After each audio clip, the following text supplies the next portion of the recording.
We come into this world as little balls of consciousness. Right. And we don't know if we're good enough or not good enough. We don't know if the world is safe or Right. not safe. Mm-hmm. We don't know if money is scarce and hard to get or flows to us. We don't know if it's okay to share ourselves or if it's not. And we look, we're born into this little microcosm called our families, and we watch and we discern about the world and ourselves based on what we see and hear when we get here. Mm-hmm. And one of the things that is very unique to our work is that the reason that you can do affirmations until the cows come home, it makes me laugh because the only person who has to stand in front of the mirror going, I'm good enough, I'm good enough, I'm good enough, is somebody who believes that they're not. So you're reaffirming that, The other thing is, once you have a belief, right, let's assume, you get criticized a lot as a kid. So the one thing I almost say in every podcast is anybody who has a little kid knows when you walk into the house, what they do is they run to you. Right. And what they want is three things. They want affection, attention, and acknowledgement. Right. And the one word question that what's the one word question every little kid asks all day long? Why? Why? My drove my parents nuts. Why? And the teachers too. Why is that? Why? That's right. And I've never asked I ask people who don't have kids that question and they know the answer, right? Yeah, I don't have kids. So why am I being criticized? Why can't I live up to my parents' expectations? Right. Oh, I guess I'm not good enough. Right. So here's the thing.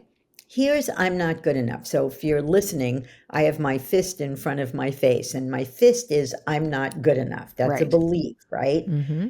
Now, I'm trying to say, I'm good enough, I'm good enough, I'm good enough, I'm good enough, right? You can't put something where there already is something. Right.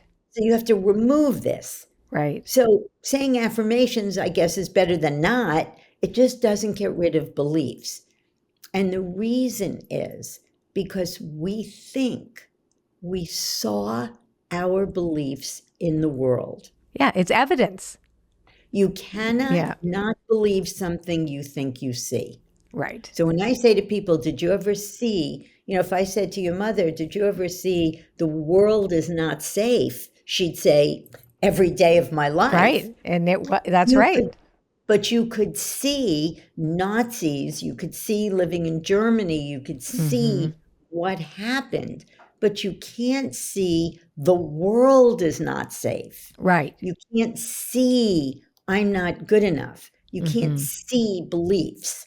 Beliefs don't have a color, shape, or location, and anything you could see has a color, shape, or location. And that's why I worked with 5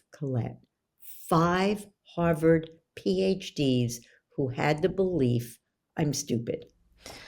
I know you wrote about that in your book. I want to hear about that. So tell me about that. Tell me how that worked. So, well, the first one that happened 30 years ago, we were working at a big company. We used to do corporate work. And I was working with this staff psychologist.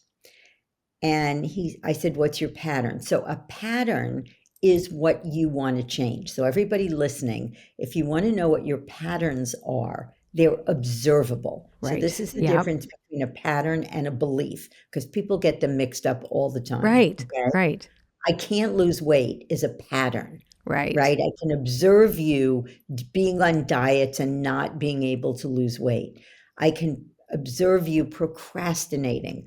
I can see you being anxious or having a fear of public speaking. Right. I can see you getting into relationships that are not kind and loving and nurturing. So those are the patterns. Beliefs are what cause the patterns. Right. So a belief is a statement about reality that we hold as the truth. And do you think too that another reason that we tend to attract similar, I mean, we know that the reticular activating system in the brain is going to take your eyeballs and look for evidence in the world that's going to state that that internal experience is absolutely sure. Here's evidence over there. Here's some more evidence over there. But it has to come from the original belief, right? So right? And then we keep seeing it because we look for it, even though we say we're not looking for it. But we go, see, look, I was right. There it is again, right? And I'll tell you something fascinating. You cannot see or hear things, and I'm going to give you a story. Yeah. That's inconsistent with your beliefs. Oh, right? I'm dying to hear this. Yes. So I had a very, very close friend who actually started my little parenting business in Connecticut when I lived in Connecticut. And her father was a violent alcoholic who used to beat up her mother on a daily basis. So she had a lot of beliefs about men. Right. And we had just had a session. I did a lot of work with her and her mother, who married a wonderful, kind, loving man after she finally left father. And we had gotten rid of beliefs like men are selfish, men are violent, men have all the power, men can't be trusted. She had every belief. So we get rid of the beliefs. She also had beliefs about relationships. Relationships don't work. Relationships are horrible, whatever. Mm-hmm. So we're in Fire Island, and we're sitting out on the deck, and I tell this story about something that my husband did and said that was a very powerful story. Mm-hmm. And she looks at me and she said, Shelly, I have heard you tell that story 3 times. That was the first time I ever heard it. Wow.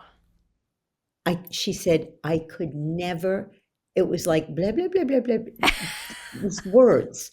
She said, I heard the story. Right. And that's the thing. You cannot, if once a belief goes away, it's so funny because people will go, that's really not true because I once met a man who was really nice, or, it's not true that I'm not capable because I did that. So you start to see evidence that you could never see before. Okay, if you like this podcast and you want to see more, just click over here and you'll get to see more clips from this interview. If you just want to listen, well, if you click there, you'll listen to the entire interview available to you on any one of your favorite podcast channels.